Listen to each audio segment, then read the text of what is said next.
Elhamdülillahi vahde ve salatu ve selamu ala men la nebiyye ba'de amma ba'd. Peygamberimiz sallallahu aleyhi ve sellem aytat: Men fattara saimen kana lehu mislu ecrihi. Gayru ennehu la yenkusu min ecri saimi şey'a. Kim oruza tutkan adamga oğuz açarlık kılıp berse, анда ал орозо туткан адам кандай сооп алса, ошондой сооп алат деген.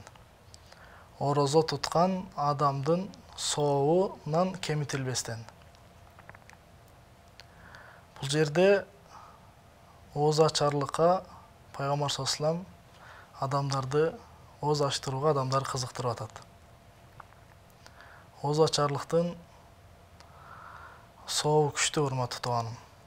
Орозо туткан адам күндүзү кандай ибадаттарды кылып, орозо учурунда кандай намаздарды окуп, кандай садакаларды берип, кандай соопторду алса, сизге дагы ошол адамдын оозун ачтырганыңыз үчүн сизге дагы дал ошондой сооптор жазылат.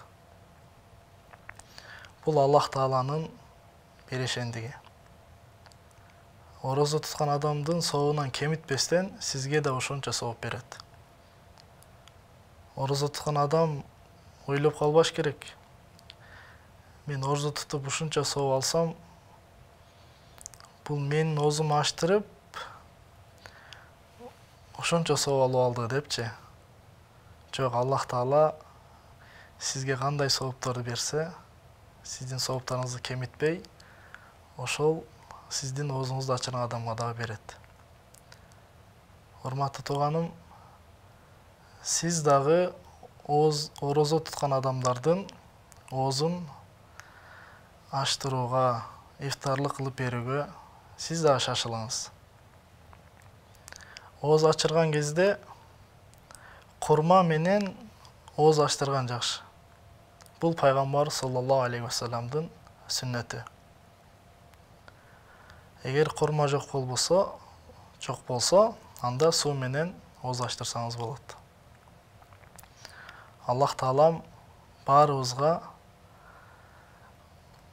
мүмкүнчүлүк берсин, орозо туткан адамдарды оозун ачтырууга, аларга ифтарлык берүүгө Аллах Таалам баарыбызга насип кылсын.